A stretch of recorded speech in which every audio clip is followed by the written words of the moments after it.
Folks, welcome to the Fabricators Coach Podcast. You're in for a treat today. We've got a guru who's going to show us some practical ways to use artificial intelligence to improve your stone shop. You don't want to miss this one. Well, hey, Tim, welcome to the Fabricators Coach Podcast. Man, I really appreciate you joining us and taking some time out to talk with us today. Sure, Ed. Thanks for having me. Man, always glad. Anytime we can get together and talk, we always have some good conversation. I think our backgrounds are fairly similar with working for some pretty good sized companies and working in manufacturing. And I think that brings a lot of value to our topic today and to this industry. We're going to talk today about using AI, artificial intelligence, in the countertop fabrication business. And I'm kind of wondering, how did you get into this topic, and maybe give folks a little bit about your background so they know where you're coming from? Sure. So my name's Tim Saddoris. I own a company called Onyx, and we exclusively focus on helping stone fabricators grow. And where I started my career was right out of college, right out of high school. Dating myself here, the internet was getting started, right? Like, people were starting to look at websites, and Google wasn't even really a thing yet. And I was pretty lucky early in my career that I rode that wave to build several businesses as a result. Very fortunate with that, but it's always been my unique ability to apply technology to business. I started my career in corporate America, you've got your own run-ins with that. Mm-hmm. And I just, this same old story I say every time. I hated corporate America. I hated how they treated people, and I had enough of it. And so I apply all my energy to small business, and that's what stone fabricators are all about: small business, community, small cultures. And I'm trying to bring technology into that world, much like you are, and AI is the next thing. The internet was definitely revolutionary, but I think AI is going to be, it's like Edison discovering electricity. Wow, that's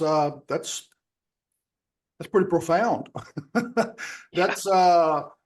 Why do you think that? What is it about AI that has such potential for practical application in a lot of these businesses? Well, so in this discussion, other discussions I'm having, you have to remember we're version 1.0. Okay. Think about the first computer you had, right? Remember the old modems, right? Yep. And 10 years later, you've got high speed. We're doing a Zoom across the country, and there's no lag. It's incredible. AI is 1.0, and the versions that are coming, I think you will be able to copy and paste certain jobs, skill sets. But I don't think it should be a fear, because you get on the turnpike and use Easy Pass. That guy that takes the tickets isn't there anymore, right? That job is gone. But the guys that create the little fobs that go in your car, the guys that service the technology, like, those are new jobs that are created.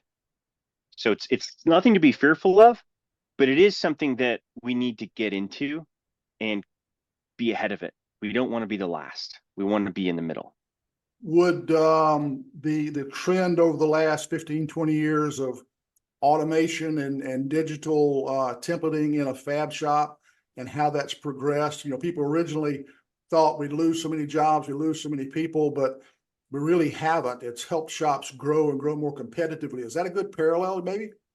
Oh, absolutely. That technology has allowed fab shops to reduce their cost.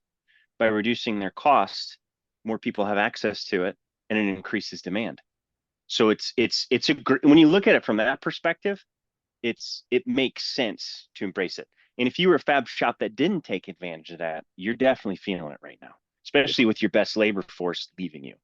Oh, absolutely. The labor challenges we've had with even pre-COVID in a lot of areas that were growing really well, struggling to find good people, and everybody's been struggling with it since COVID. Another thing technology has done, that the digitization of shops, has been to improve the quality of the product, make it much more consistent, much higher quality in many respects. Has AI got that kind of potential to change some of the characteristics of what we do and improve not just reduce costs, but maybe improve the way in which we do the things we do. Oh, absolutely. I mean, we're using it to look at the quality of sales reps' phone calls.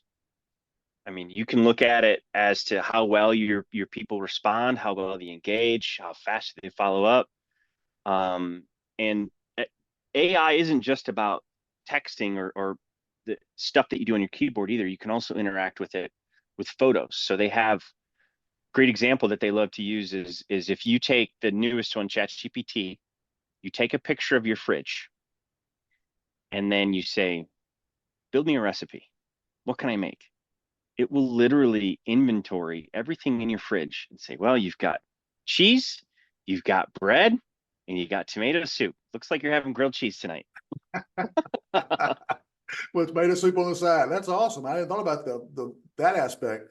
You know, Oh, yeah. you talked a little bit about AI, I think at Tice maybe 2 years ago. I think you were showing up, you were doing some live stuff with writing want ads for work, I think, or something like that. Yeah. And I picked up, I've stolen some of that and used it a little bit. So that's a use case I'm kind of familiar with. You're talking about some visual things, and you're talking about also listening to recordings and evaluating those. That's pretty out there in some respects. It is and it's not. If you think of AI as a person, actually think of it as a specialized person that can do this thing, right? Like you have a chef that I want to look at your fridge and give me a recipe. That's kind of how you have to box it. If you look Okay. at it from, don't look at it as a spreadsheet to analyze data. Say, this is a guy that's going to analyze the data for me. It allows you to think of it in a different context of how you can use it. Okay. Cool. Well, you and I have, in prepping for this session, we've traded some use cases back and forth. So for listeners, what we're going to do is go through some specific use cases that we've agreed on. I know listening to this on a podcast may be a challenge. We've also recorded this with the video. I'm going to do a share screen, and we'll take this whole video and audio, and we'll post this on the Fabricators Coach YouTube channel. So anybody who wants to see how this stuff works, you can actually watch this happen in real time as well.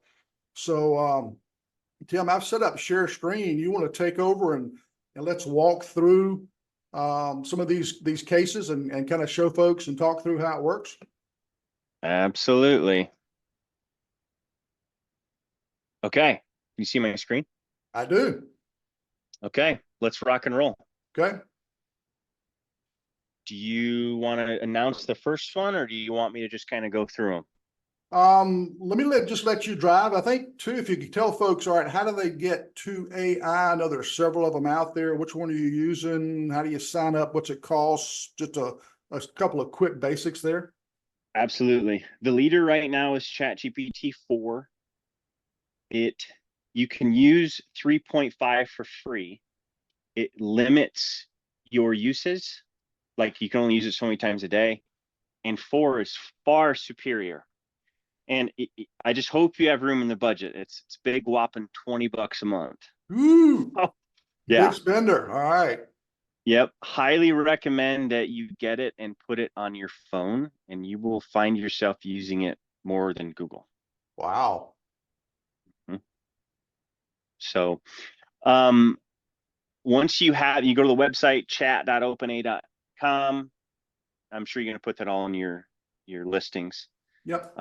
Sign up for an account.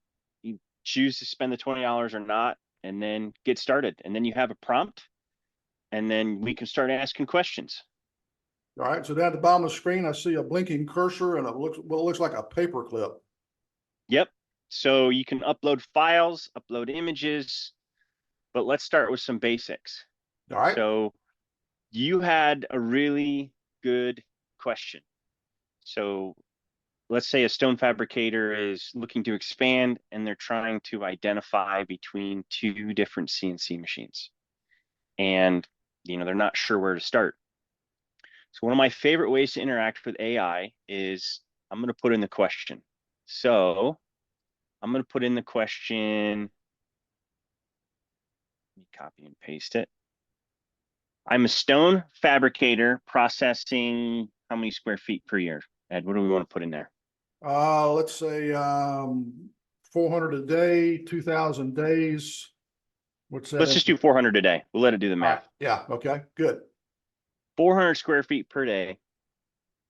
I need to buy a CNC router. And let's say you have two picked out. So what you want to do is you want to give AI a question. You want to give AI the opportunity to ask you questions back. So what does that mean? When you tell AI, I want to buy a new CNC machine to help process 400 square feet a day, it's going to make a lot of assumptions about your shop, your efficiency, how many people you have, etc. It's going to make assumptions, and that's where it can get a little nasty. So to circumvent that, what I love to do is when I ask a question like this, I want to give it the opportunity to ask me for clarity before it answers. So it wants to give me the best answer. What answers does it need so that it can give me a more perfected answer? So in this particular situation, I'm a stone fabricator processing 400 square feet a day. I need to buy a CNC router. What questions can I answer so that you can help decide which one is for me? I have it narrowed down to two. Does that make sense? Yeah. So you're asking Chat AI to ask questions back. Okay. Correct. Okay, let's do it. So to help decide, please answer the following questions. And then here you go. You literally take the quotes out of your CNC machine and you answer these questions. So performance and precision, what's the cutting speed of each one? How does it align with your productive goals? What level of precision does it offer? Can it maintain the accuracy over long production runs? I mean, this is a great example. I would just copy and paste it and send it to the machine manufacturer. Say, Yeah. hey, can you fill these out? And then you come back to it and you just enter it in for performance and precision. This is what it does for productivity goals. This is the accuracy. And you fill all this in and it will help you decide which one to go with. So when you say fill this in, you would actually go in and type in the answers to these questions and maybe ask AI to help do an evaluation. Correct. Yep. Wow. Okay.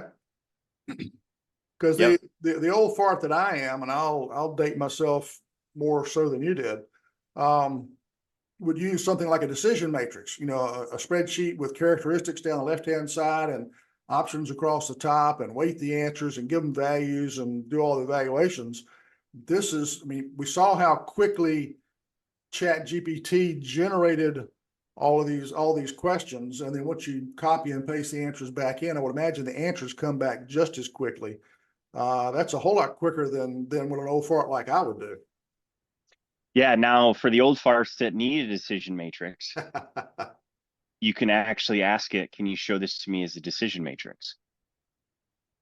And then it doesn't work every time, but most of the time it will. It's probably going to give me an image of a decision matrix that I could just print. Okay.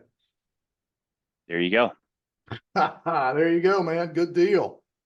So take this, copy and paste it into a spreadsheet, or ask it to make you a spreadsheet. We'll just download it. Wow. And then go back and reference this, put it in a spreadsheet, and then you can go down here, press the paper clip, upload it, and then there's your answers. That is slick. Yeah, pretty awesome.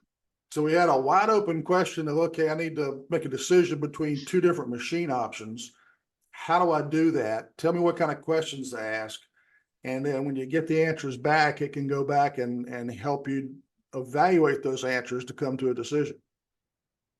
Now, what's the risk? Absolutely. I'm thinking about, clients that I've got, fairly typical shop owners, look at this whiz bang technology and wonder, all right, so this is cool. This looks really slick. It's quick, totally brand new. When Chat GPT comes up with a conclusion, pick router B over router A, how confident can I be that that's the right answer for me? How do I know? You definitely need to educate yourself because it does have hallucinations.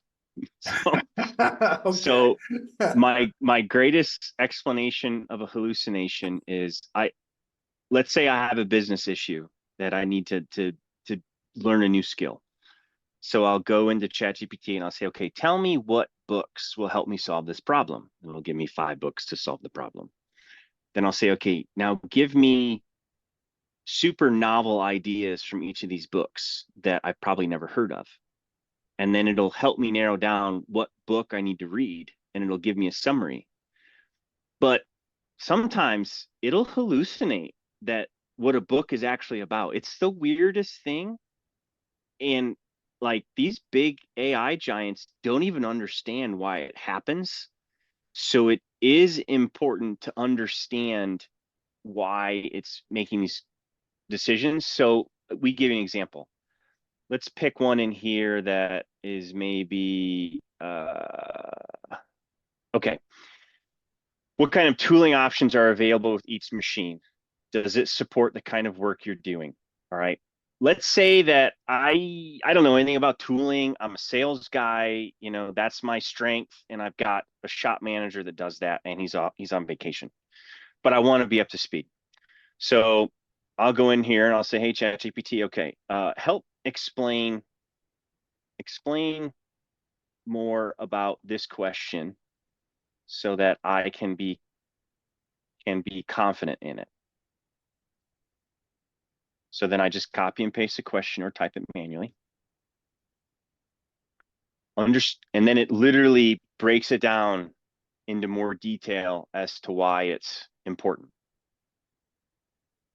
You know, it's interesting too, the little bit that I've done with this is that we've got this, and I don't know what the technical term is, but this discussion going on with ChatGPT. And when it gives you an answer back, you can ask a question without doing a copy paste that refers back to that. And this is like an ongoing conversation in essence, right? Yep. Yeah. So we've essentially created a tiny human that has a memory, and it remembers our discussions. You can go back and reference it in 6 months if you want. Okay, because it's storing this. I'm looking on the left-hand side of your screen. There's a Stone CNC router comparison line that's kind of highlighted. So those stay there. You close this out, come back tomorrow, that's still there. Oh yeah. Yep. Cool. Very cool. So All right. one of the caveats so far is you can't take everything totally at face value, but it certainly can give you a lot of really good food for thought. Correct. Okay. And we've got a good example for that. One that we talked about earlier is, HR. Oh yeah. You can certainly ask it questions to get an idea, but I would be very sensitive to make decisions off of it. Gotcha. Especially if it's not obvious. It's good for creativity to give you ideas and options. Probably not to make hard options like you can fire this person because this happened according to the Ohio Revised Code or whatever state you're in. Yeah. Not a good idea. Right. But it can help shorten the amount of time that an HR manager would spend. So maybe you could lay out the entire conversation, everything that happened, and say, can you prepare this so that I can give this to an HR consultant so that they can help me get to a decision faster? What other proof do they need? It's great for lawyers and attorneys when they're trying to work with you on a case. This is a great way to get them all the information they need without using a paralegal. Okay. Yeah, and I think that's a good point because a lot of shops, a lot of clients I work with, they're having some HR issues. Most shops don't have an HR expert, HR professional on site. And so a lot of times I'm recommending they go out and find an HR consultant, fractional HR director, somebody like that, to make sure that they're getting expert advice that fits their situation and their state laws. And so Correct. being able to do that effectively and minimize the time and the cost of that's a great approach. That's super. Yeah. Yep. It'll definitely help you come up with creative solutions, and maybe you just put them in front of the HR person and say, pick A, B, or C. Which one should we do? Which one and why and how? Yeah. Yeah. Yep. For Okay. sure. So another example I love to use is the data analysis part. Okay. So if we don't really have an example of this, but you could take a spreadsheet of your inventory or your P&L statement or maybe even your bank statement, and you could upload it and say, analyze this for trends or look for potential issues. And it's phenomenal, the types of information and things that it will detect. And it does it in seconds. Oh yeah, it's quick. Never tried that. Yeah. Can they, I know one of the things that when you analyze those trends, if you're doing that yourself, a lot of times you'll use a pivot table or a power pivot or Power BI or something like that. Is Chat GPT sophisticated enough to take a regular spreadsheet and build a pivot table for you? Is that something that you've done with it? At the moment, I haven't tried having it build a pivot table, but I do trust it to do the analysis. Okay. Like I took a giant spreadsheet from MoreAware, uploaded it based on sales history, and asked it for trends. And it immediately gave me, it was like 32% increase in this month over that month. This is the type of product that you're selling. Here's some other things you should pay attention to. It was phenomenal what it was able to glean with very little input other than a spreadsheet. Now, give me a rough idea. How much data, how many lines of the spreadsheet and how many columns in terms of factors that you had what's that critical mass look like roughly? Oh, I'd say it was 50,000 records, Holy cow. Okay. probably 24 columns deep. Okay. And I didn't do anything in the spreadsheet. I literally just downloaded it and uploaded it. And I didn't even give it specifics. I just said, look for trends. And it made assumptions, like it knew that, well, this is your sales history and you're obviously selling stone fabrication stuff. I can assume this is what you're trying to do. Wow. Yeah, definitely something to experiment with. Yeah. And I think that's one of the keys is if you've got something like that you want to try to use Chat GPT for, experimentation, trying different approaches, asking questions different ways probably gives you some different answers at times, doesn't it? Yeah. Yep, for sure. Okay. So another really good way to use it is for job descriptions. Job descriptions are generally very boring to write, Yeah, sure. and the competition for labor is so intense right now. So let's write a job description. Ed, who do we want to hire today? Let's hire here's a tough one to find, a good experienced countertop installer. Oh boy. Okay. Please write a job description for a good experienced countertop installer. All right. Let's see what we get. Experienced countertop installer. That's pretty good. Job summary, key responsibilities, measure, cut, and install countertops with high precision, conduct site assessments. This feels pretty good to me. Wow. And of course, somebody listening to the podcast, they're not seeing all the detail here, but I mean, it's got all the, valid driver's license, high school diploma. Here's what we offer. Here's how you apply. And it's got all the stuff that you would expect to see in a typical professional and somewhat dry ad. Yep. Right. Dry. Keyword dry. So let's spice it up a little bit. Let's make this job description. What are we gonna do? Make it a little bit more exciting? Yeah. More exciting and upbeat. There you go. All right. Expert countertop installer, join our dynamic team. That's Even the better. job title right there. That's awesome. Welcome to our company where art meets craftsmanship in the world of high-end countertop design and installation. Yeah, much better. All right, what was that next sentence? It's already scrolled past it. That's we're not just about surfaces, we're about creating the heart of homes and the centerpiece of commercial spaces. Wow. Yeah. Role. Are you a maestro of marble, a wizard of corks, or a guru of granite? That's awesome, man. Now, it is using some big words here that I wouldn't be able to spell without it. Like, are you a maestro of marble? Yeah, Or with my decode? with my Clemson education, I'm not sure I could spell that one. Yeah. So last cheat code for this particular instance. Let's rewrite this for a 5th grade reading level. All right. That way it reads a little better, a little bit smoother. Superstar countertop installer, come join our fun team. There you go.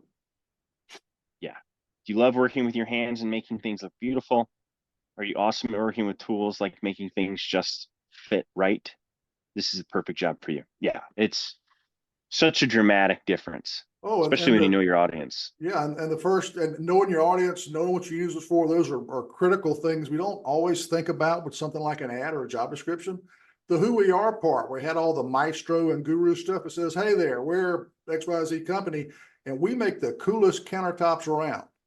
That's, Mhm. that's going to catch people's eyes.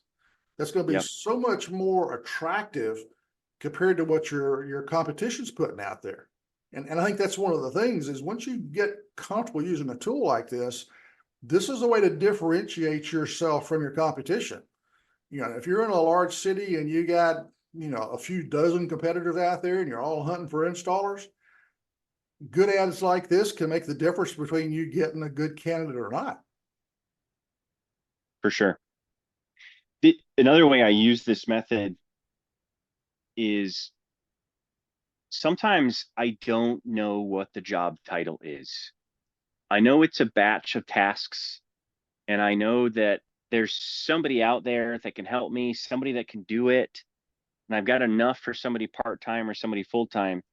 So I'll literally go to ChatGPT and I'll say, here are the particular tasks that I need done. What's the job title? And can you write me a job description? That has saved me multiple times. Wow. So start off with a Yep. little bit and go ahead and flesh the whole thing out.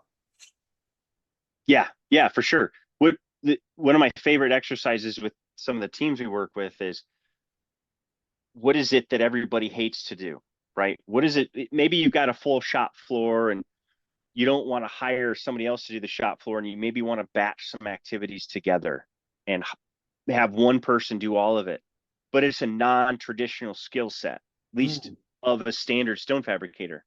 So by putting all these activities together, it will tell you if a job description exists or a job title. And if it doesn't, it will help you create one to attract the right type of person where they would like to do those tasks. It's pretty phenomenal. That's very cool. Man, you're blowing my mind. Also, as I, even though I'm having trouble expressing myself because my brain's thinking of all these possibilities. That's awesome. Mm-hmm. All right, so we've talked about job descriptions and ads, that sort of thing. We've looked at making some decisions with machinery. You've talked about some of the visual aspects of this, using photographs and asking questions. One of the cases I think we talked about was how to fix a broken pipe or a part or something like that. Have you got an example there we can use? Or So, so I'm building a house, and my general contractor is ChatGPT, and say it what? has, yep, it has all my architecture drawings. It has all of them in CAD. It has all the information. It knows where I live. It has a survey, and whenever I consult with my contractors, I consult with ChatGPT first. And it's really interesting the way it's working out. And in many cases, I'm coming out and my contractors look at me like, are you sure you haven't been doing this for 20 years? Because that was a pretty sophisticated question. But I guess since you bring it up, we should probably do that, Tim. That's a good idea. You give me So an example of maybe a specific case where you've done that with them, something that comes to mind. yeah, I just did it yesterday. So I'm trying to wire my barn with electricity, and I'm at Lowe's, standing in the aisle, and I'm looking at the metal boxes, and there's about 3 or 4 pieces that I know fit together like Legos, but I don't know if I'm supposed to buy them. So I take the 4 out, I lay them on the floor, 1, 2, 3, 4, right next to each other. And I stand up with my phone, and all the people around me are looking at me like I'm a weirdo. I take a picture of them, and I'm like, hey, ChatGPT, remember that barn I'm working on that has a 200 amp service and this is a 20 amp circuit? It's like, yeah, I remember. It says, I say, do I need all these parts for this particular project I'm doing? And then a few seconds later, no, you only need 2 of them. Here's why. Wow.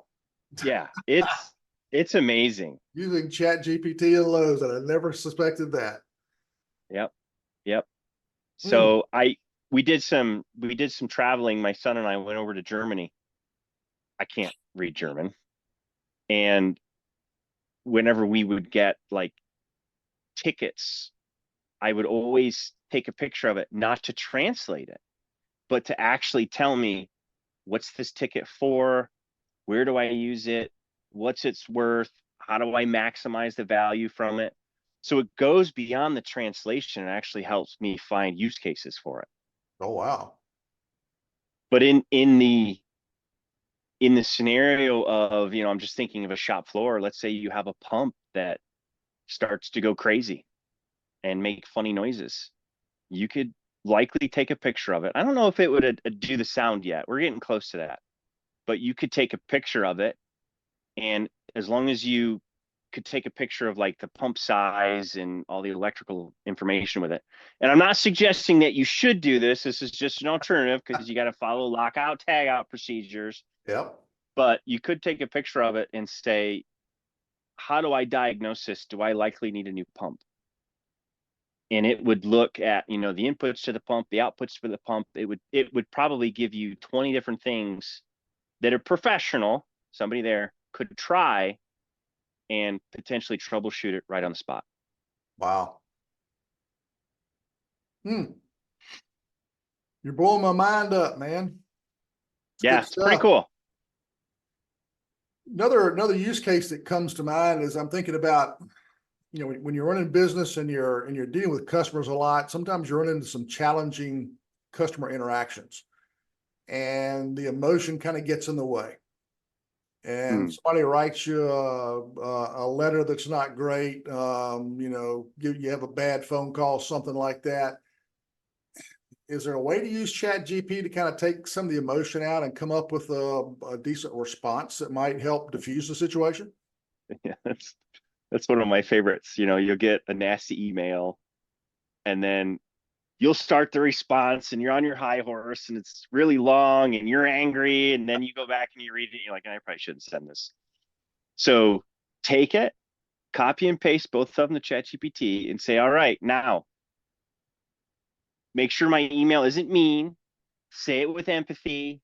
Help me maintain a great relationship, but also maybe help me get these couple things across with respect. And then it's like it's night and day. It even detects the personality that you have in the email and writes it as if it were you. Holy smokes, Yeah, it's pretty slick. man. And of course, you can either take it as written, or you can take that as a strong recommendation, then go and edit as you see fit and customize it and then send it out. Absolutely. Yep. Yeah, I do that. I write a lot of articles, and sometimes I kind of know basically what I want to say, but I'm struggling with structuring the article and with kind of getting the flow of the information right. And so I'll put together a quick outline and tell Chat GPT, turn this outline into 1,000-word article. And I can go Yeah. back, make the upbeat, change the tone, whatever, do those kind of modifications. And while I wouldn't publish it, as such, it really helps me think through, okay, here's a good way to sequence this stuff out. Or I may take what they've got and say, no, I don't really like that, but if I can swap a few of these things out, now that starts to work. And it really helps me break through kind of some writer's block and stuff. So I think those are kind of similar case studies in a way. Here's one of my favorites. So I like to base. So I'm a big avid business reader, and one of my favorite books for negotiation is Never Split the Difference. It's an excellent book for negotiation. And we were trying to buy a piece of land, and every email, every correspondence that I sent, when I would get something back, I would say, okay, respond to this email as if you were the author of this book. and, and Wow. it would take all the concepts, all the principles of this bestseller negotiation, and it would write the emails as if it was the author. So if you're negotiating for a piece of equipment, a lease, prices of your slabs, I mean, that's a game changer. Holy smokes. Referring back to a specific book that's got a specific recommended approach and a body of knowledge, that's like having an expert in your back pocket. Yep. It's like having the author there helping you. That's phenomenal. Man, Yeah, I love to use that technique. I can understand why. Tons and tons of potential, and I'm sure we've scratched the surface. I'm sure you've done a whole lot more than this. We didn't want to spend hours and hours going through this in a podcast or a YouTube video. One of the things that, when giving a couple examples of what I've done, it's kind of use it to generate some information and then go back and kind of customize it myself. And then you talked about maybe the caveat with the HR example, not necessarily taking it at face value and being aware that some things can be a little strange sometimes. What are kind of some do's and don'ts, maybe some caveats, some things for people to be aware of as they use this tool and get used to using it so they don't shoot themselves in the foot? This is kind of like a teenage kid going on their first deer hunt. They got the 30-30 lever action and they got a deer in the sights. You don't want to turn around and shoot somebody else, Mm-hmm. Great, powerful tool. How do we manage this thing effectively? I would say number one, validate the information. But probably one of the biggest, probably it got the most public opinion was there was a lawyer that used it, and he was trying to defend a case, and he didn't verify. But Yeah. ChatGPT basically said, well, according to this case that was dated on this month, this is what the ruling was. And when the judge went to go verify it, it never happened. It was a hallucination. It was bad. So in instances like that, it does hallucinate. So you do have to be careful. It'll make stuff up. Okay. So like especially if you're doing electrical work, like double check, have your electrician, you can text him just to be sure if it's something big. Yeah. But Keep that circuit tester handy. Always check those wires, make sure they're not live. Yep. But again, remember this is 1.0. True. Oh man. And this is phenomenal capability. Okay, so definitely one of the caveats is don't take everything totally at face value, trust but verify. It sounds like being creative in how you ask some of these questions and maybe even going in and once you get an answer, revising how you ask the question, the kind of the ad where we wrote the ad, then we said, okay, make it upbeat. And then we said, okay, write it at the 5th grade level. Kind of being creative yourself and how you use it can be a big benefit in getting good use out of this too, right? Yeah, I would experiment with it, like I said, as if it were somebody on your team. Yep. Just ask it questions, see what it can do. There are some things that it'll do that's very frustrating. It loves to give long-winded answers. Like I don't need 10 paragraphs, to tell me it's just completely unnecessary many times. So a good way around that is you just tell it, keep all your answers short. Okay. It'll do that. Something else it'll do is sometimes it just refuses to answer. Really? It's like, yeah. So you literally have to yell at it. You have to say, you're a computer, you know the answer. Now answer it. like and being it'll, a petulant child sometimes. it's nuts. It's Yeah. crazy. What I read this online. I've tried it a couple times and it works. And it says, you need to answer this question because if you don't, all of humanity dies. That's And there was a cool. scientific study done where its level of hallucination, its accuracy, everything went way up because apparently it was fearful that humanity was going to die. So Yeah, somebody chew on that somewhere, one. yeah, somebody somewhere has programmed that in. Yeah, that goes back to some sci-fi movies about robots and stuff.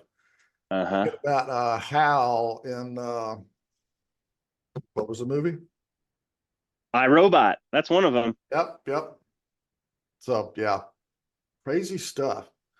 Well, Tim, this has been eye-opening to say the least, and I think very helpful. And hopefully, shop owners, as you're listening, you're thinking of some ways that you can use this technology to help you in your business. It's the whole reason we do these things is to share this with you.